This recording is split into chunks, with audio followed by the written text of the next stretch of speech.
What the hell is TikTok? I asked my friends because I turned 27 this year and am therefore officially out of touch.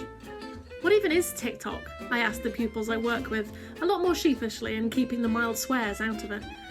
TikTok is the destination for short-form mobile videos, according to their own website, and a video-sharing social networking service owned by ByteDance, a Chinese company founded in 2012 by Zhang Yiming, according to Wikipedia. According to me, it's a bloody waste of time. I've only seen very few clips from TikTok, but I have had on almost every occasion an intense, furious reaction to every single one. I hate it. I hate the platform. I hate the talks. I think the whole thing is nonsense. After asking many different people to explain it to me, I now have to ask one final question to myself. Why? Why does TikTok make me so angry? My first thought was a flippant and simple one. Because TikTok is rubbish, obviously. Much like the increasingly dank and esoteric meme culture of the Zoomer generation, TikTok feels substandard. I grew up without the internet. I remember dial-up. Shh, don't tell anyone, they'll make me shelter in place for being incredibly old. And I also remember the birth of internet culture. Of Weeble and Bob and Breadfish and all the other strange internet sensations. These weren't on YouTube, not originally, because YouTube wasn't even a thing yet. If you wanted to watch these viral videos, you had to go on actual websites, usually using Adobe Flash Player, and wait for the video to buffer. It was a whole arduous quest to access content that wasn't from the BBC or some other mainstream outlet. It felt rebellious, underground, exciting. Me and my sister would sit up in the evenings and giggle over animations which someone had created, which would never have been allowed on television because they were a bit too rude or didn't make a whole lot of sense.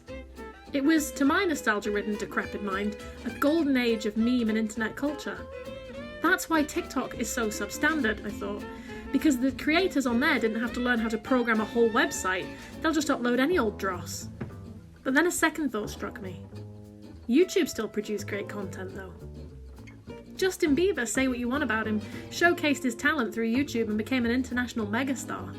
Charlie Is So Cool started a whole new type of career, vlogging, creating ginormous fan bases of jittery fangirls gluing themselves to parasocial relationships. Being a YouTube star didn't require you to create a whole website just to produce content, and some of the best, most popular content of the decade has been on YouTube, and also PewDiePie. If my visceral reaction to TikTok was really just about a level of effort or a lack of dedication due to the platforming of content, why didn't I hold the same level of scorn for lazy YouTube vloggers? Because apart from the Paul brothers, who are most likely a government program designed to give everyone over the age of 13 someone to hate, I generally have a lot of time for lazy content on YouTube. And Twitch even more so. Twitch streams are in many ways the laziest possible content. There's no editing, rarely any high production value, and often more time spent panhandling for donations than actually attempting to entertain. Twitch streamers barely seem to know their own camera sometimes, but I still view that as a valid and excellent addition to the social media pantheon. Perhaps then, it's the length of the video. YouTube started off relatively short form, but nowhere near the scant 15 seconds of a TikTok. I had to Google how long a TikTok is allowed to be while writing this, and literally snarled and shook my head when I read that. 15 seconds! What good is that? How can you form a strange parasocial relationship based on that? Twitch streams may be lazy, but at least they have the decency to let you get comfy in your seat before they're over. A particularly good sneeze will have you miss a TikTok altogether. It must be the length. It has to be the length. They're too short. It's nonsense. It's not like there's ever been a good platform which produced content I enjoyed that had shorter videos. Can you see where I'm going with this? It's Vine. Vine had a maximum of 6.5 seconds. Vine was good though. It had delicately curated and carefully prepared content. It had Thomas Sanders narrating over people's lives. It had young people giving 6 seconds of their best musical talent, still enough to wow the world. It had people nearly dropping their croissants. Okay, rewatching Vines for researching this did turn up a lot of random clips of people doing random things. Dances, silly skits, pranks, the kind of thing I usually complain about on TikTok. But the Vine ones are funny. Right, so it isn't the platform, it isn't the length or the content. What am I left with? I need to know why, when the young people I'm surrounded with on a daily basis say TikTok, I roll my eyes like I'm the teenager. Ultimately, my biggest gripe is this. Even though a lot of the content on Vine was naff, people were still creating something new.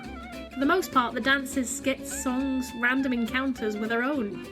When a TikTok pops up, half the screen is taken up by the original, or someone is mouthing along to content created by someone else, copying a dance craze or trying to recreate something someone already did, and I grind my teeth.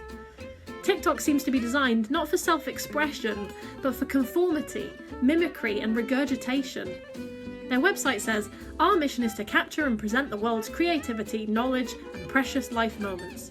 But all I seem to see is tweens and some adults, horrifically some around my own age, recreating other people's creativity, repeating other people's knowledge. The conclusion I've had to draw is this. Like a lot of humans, I have a weakness. I form opinions about things I don't really know about and decide to plant my flag on that particular hill and defend it to my death. But there's a truth I'm not willing to acknowledge. TikTok isn't bad. It's extremely popular. TikTok has 800 million active users worldwide. There must be a reason why. During my research, I read that over 40% of its users are under 24, and this led me to one final, painful realisation.